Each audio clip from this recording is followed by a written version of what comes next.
ओम नमो भगवते वासुदेवाय। हर हर महादेव, जय भोलेनाथ। स्वागत है आप सभी का हमारे चैनल पर।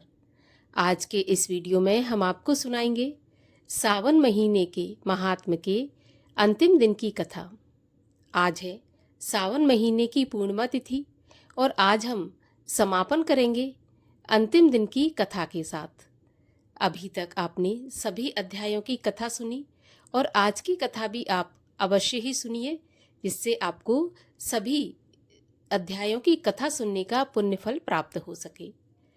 तो चलिए, कथा आरंभ करने से पहले आपसे आग्रह है कि अगर अभी तक आपने चैनल को सब्सक्राइब नहीं किया है, पहली बार चैनल पर आए हैं, तो चैनल को सब्सक्राइब करके बेल आइकन पर क्लिक कर लीजिए और आज की कथा अच्छी लगे तो लाइक अवश्य कर दीजिए, क्योंकि आपके लाइक से ही हमें पता चलता है कि आपको हमारा वीडियो पसंद आया है। तो चलिए, अब हम आरंभ करते हैं सावन मास के महात्म्य के अध्याय 28 की कथा। भगवान सदाशिव ने कहा, हे सनत कुमार, अब तुम्हें अगस्त अर्घ्य की विधि बताता हूँ। हे तात, इसके करने से मनुष्य अपनी सभी इच्छाओं को पूर्ण कर लेता है। अगस्त उदय से पूर्व ही इसका समय निश्चित कर लेना चाहिए। 7 रात के उदय हो जाने में अवशिष्ट हो तभी 7 रात पूर्व से प्रतिदिन अर्घ देना चाहिए। उस अर्घ विधान को मैं तुम्हें बतलाता हूँ। प्रातःकाल तिल द्वारा स्नान करके सफेद वस्त्र तथा माला धारण करनी चाहिए। सोने का बना हुआ कलश स्थापन करना चाहिए। पंचरत्न युक्त घी पात्र, अनेक तरह के फल, माला कपड़ों से विभूषित करके उसके ऊपर तांबे का पूर्ण पात्र रखना चाहिए। उस पर कुंभोद्भव महर्षि अगस्त की मूर्ति रखना चाहिए। सोने की अंगुष्ठ मात्र की यह मूर्ति चतुर्भुज होनी चाहिए।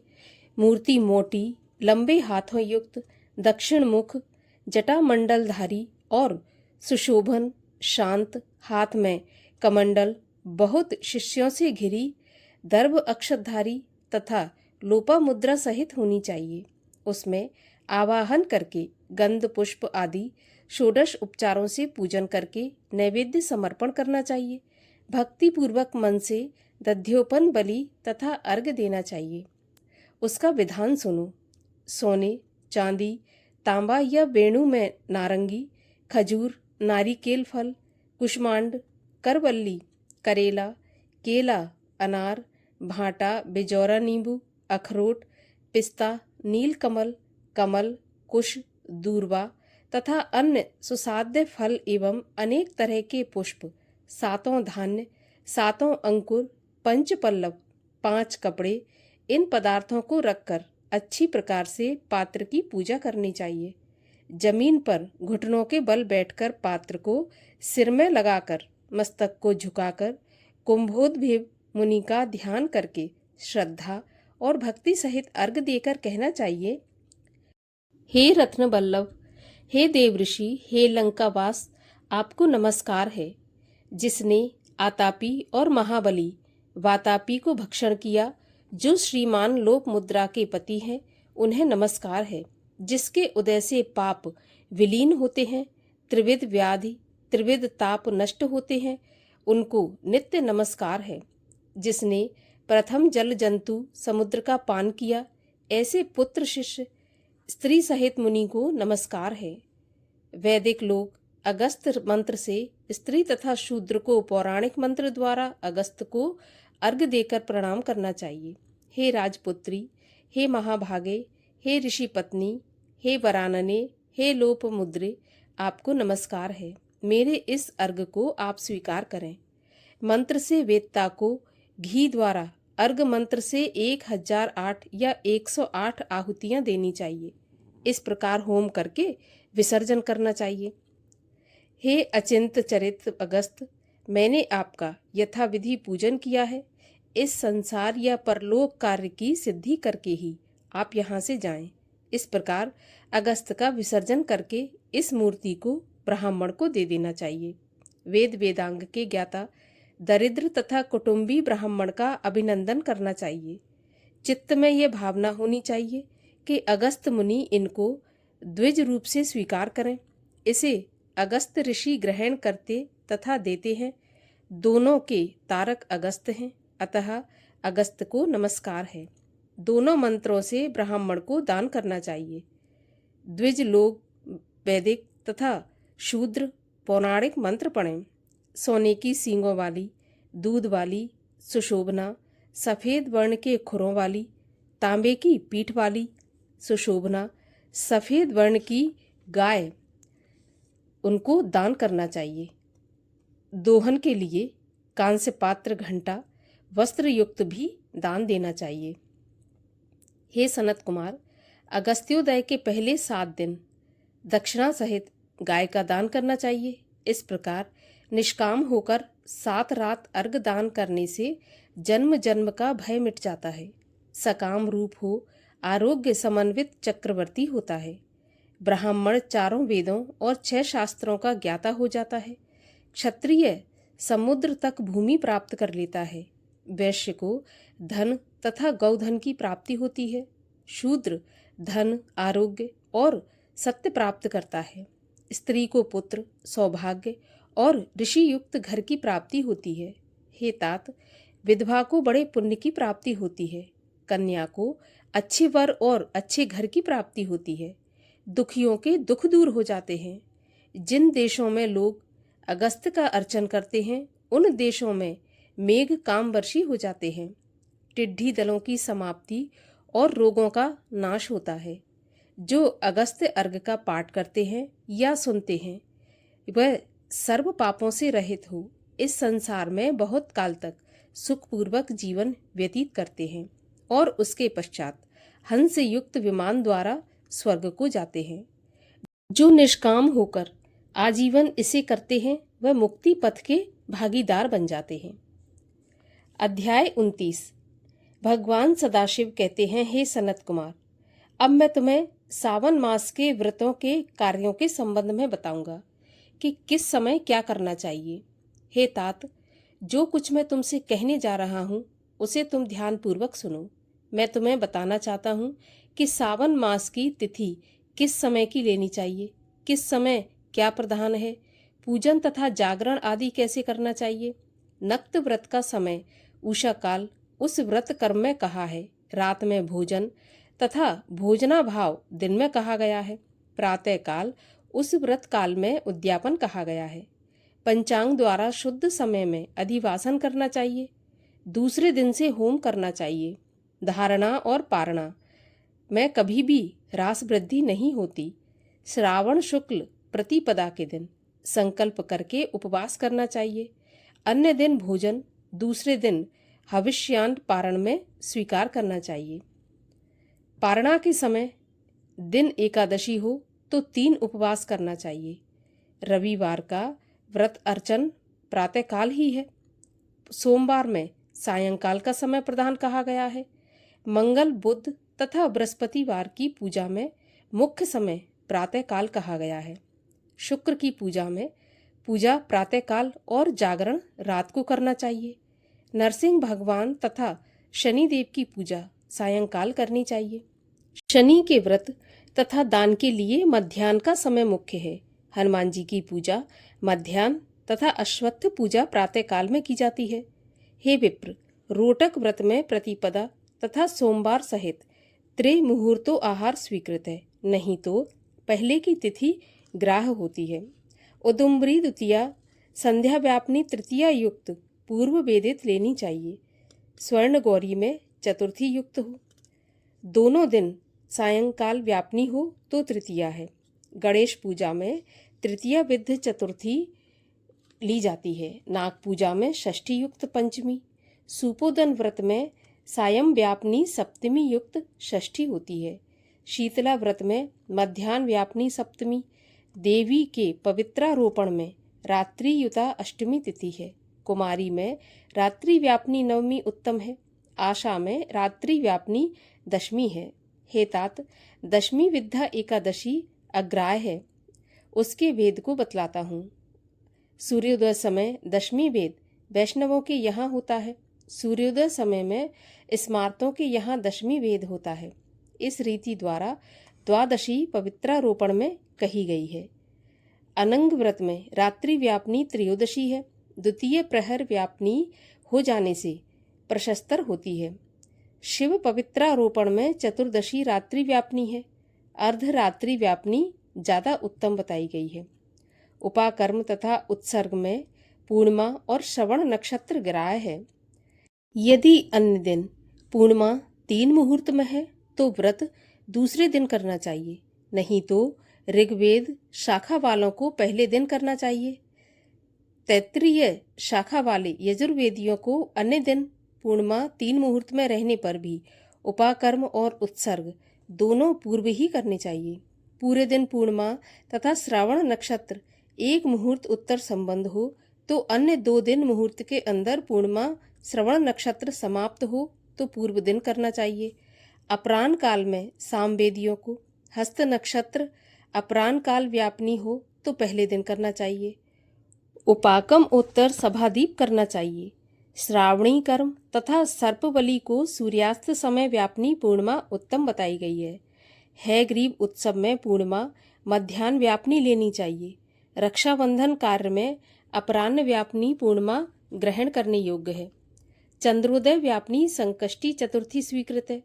चतुर्थी चंद्रोदय व्यापनी दिन में हो अथवा ना हो तो पहले दिन करनी चाहिए, क्योंकि तृतीया के दिन चतुर्थी हो जाने से वह महान पुण्य फल प्रदान करने वाली होती है। हे तात, व्रती को पहले दिन गणनाथ को प्रसन्न करने वाली चतुर्थी का व्रत करना चाहिए। गणेश, गौरी तथा बहुला को छोड़कर अन्य देवताओं की पूजा में पंचमी विधि ली गई है। भगवान कृष्णचंद्र जी महाराज की पूजा में अर्धरात्रि व्यापनी अष्टमी तिथि है। निर्णय के बारे में सर्वत्र 6 तिथियां मानी गई हैं। एक तो दोनों दिन पूर्ण व्याप्ति, दोनों दिन केवल अव्याप्ति, दोनों दिन अंश द्वारा समव्याप्ति, अन्य दिन अव्याप्ति। इन 6 पक्षों में से 3 पक्षों में संदेह नहीं है। अब उसे सुनो। पूर्ण व्याप्ति में अंश व्याप्ति से अधिक व्याप्ति श्रेष्ठ होती है। एक दिन जो पूर्ण तिथि है वही अन्य दिन अपूर्ण कही गई है। एक दिन अव्याप्ति अन्य दिन अंश व्याप्ति हो जाती है तो श्रेष्ठ अंश व्याप्ति ही होती है। अंश व्याप्ति जब हो तथा यह सम हो तो वहाँ संशय हो जाता है, तो भेद वाक्य निर्णय करना चाहिए।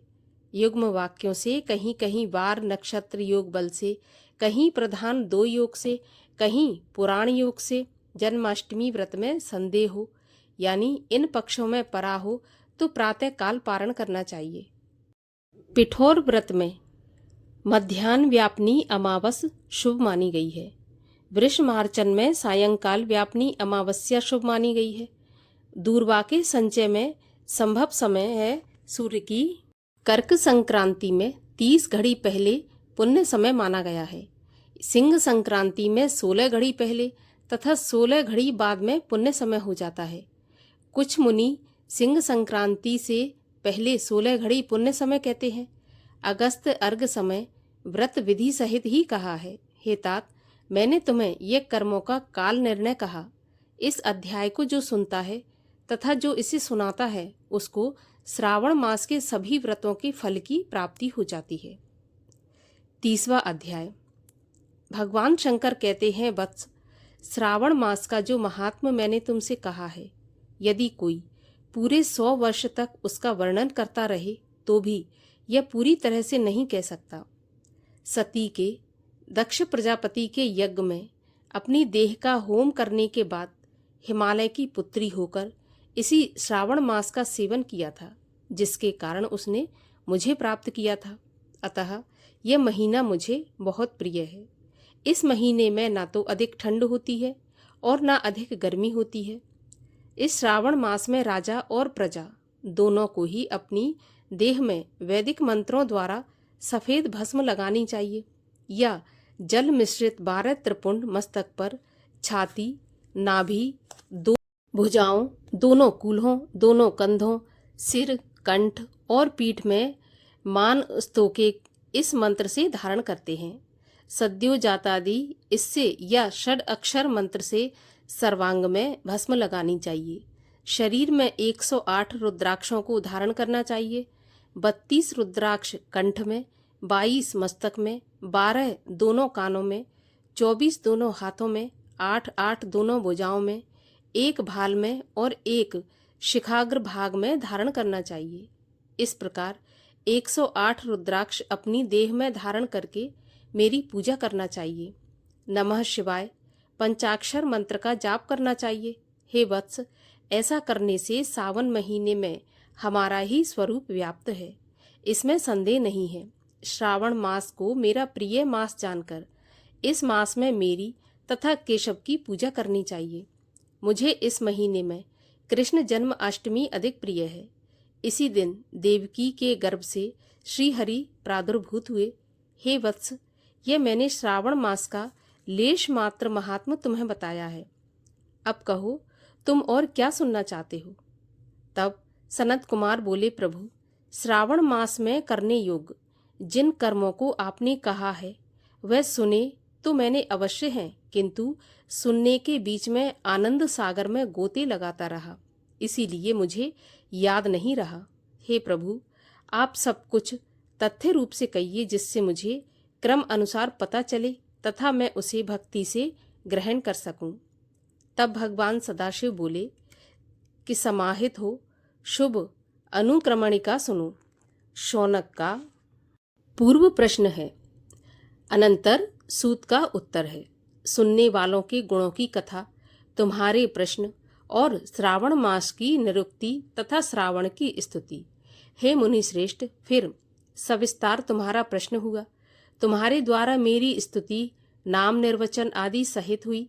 फिर उत्तर क्रम से, जिसमें सब उद्देश्य हैं, विशिष्ट तरह से तुम्हारा प्रश्न, नक्त व्रत, रुद्राभिषेक तथा लक्ष्य पूजन विधान, दीपदान का महत्व, किसी प्रिय चीज को छोड़ना, रुद्राभिषेक का फल, रुद्राभिषेक का पंचामृत से फल, भूमि शयन तथा मौन व्रत फल, धारण पारण विधि, मास उपवास कथन, सोमाख्यान एवं लक्ष्यवर्ती विधि कथन, कोटि लिंग विधान, अन्नोदन व्रत कथन, हविष्यान्न भोजन, पत्तल पर भोजन, शाक का त्याग, भूमि पर शयन, प्रातःकाल स्नान, दम तथा शम कथन, स्फटिक आदि के लिंगों की अर्चना, जप, पूजन, फल, प्रदक्षिणा, नमस्कार, वेद परायण, पुरुष सूक्त विधि, गृह यज्ञ विधि, क्रम से रवि, चंद्र तथा भौम का व्रत कथन, बुध और गुरु व्रत, शुक्र के दिन जीवंतिका व्रत, शनि के दिन नरसिंह व्रत, शनि, हनुमान और पीपल व्रत कथन, रोटक व्रत तथा औदुंबर व्रत महात्म, स्वर्ण गौरी तथा दूर्वा गणपति व्रत कथन, पंचमी में नाग व्रत, षष्ठी को सुपोदन, सप्तमी को शीतला व्रत तथा पवित्रारोपण विधि, नौमी को दुर्गा कुमारी पूजा, दशमी को आशा व्रत, एकादशी व्रत, द्वादशी विष्णु प्रीत्यर्थ पवित्रारोपण, त्रयोदशी को कामदेव व्रत, चतुर्दशी को शिव प्रीत्यर्थ पवित्रारोपण, पूर्णिमा को उपाकर्म, उत्सर्ग तथा श्रावणी कर्म विधि, सर्पबली, हैग्रीव जयंती महोत्सव, सभादीप, रक्षाबंधन तथा गजानन का संकट नाशन व्रत, श्री कृष्ण जन्म अष्टमी व्रत एवं कथा विधि, पिठौर व्रत, पोला संज्ञक वृषभ व्रत, दर्भ संग्रह, नदियों का रजस्वला काल, सिंह की संक्रांति में गौ प्रसव होने पर अनिष्ट शांति, कर्क सिंह सावन में दान, स्नान युक्त मास महात्म, श्रवण एवं कथन, व्यास की पूजा, अगस्त ऋषि अर्घ्य विधि, कर्म तथा व्रतों के फल का निर्णय एवं मास के महात्म को सुनने से मास के समस्त व्रतों के फल का भागी होना है। हे सनत कुमार, तुम अपने मन में इसी क्रम को ग्रहण करो। जो प्राणी इस अध्याय को सुनता है वह पूरे मास के व्रतों का फल अनायास ही प्राप्त कर लेता है। हे विपेंद्र, प्राणी इस मास के किसी एक व्रत को करने से मुझे सबसे प्रिय हो जाता है। सूत जी ने शौनक आदि ऋषियों से कहा कि हे ऋषिवृंद, सनत कुमार, श्रावण मास की स्तुति करके और देवादिदेव महादेव भगवान श्री सदाशिव का अपने हृदय में स्मरण करते हुए उन सब ऋषियों की आज्ञा लेकर अपने आश्रम को प्रस्थान कर गए।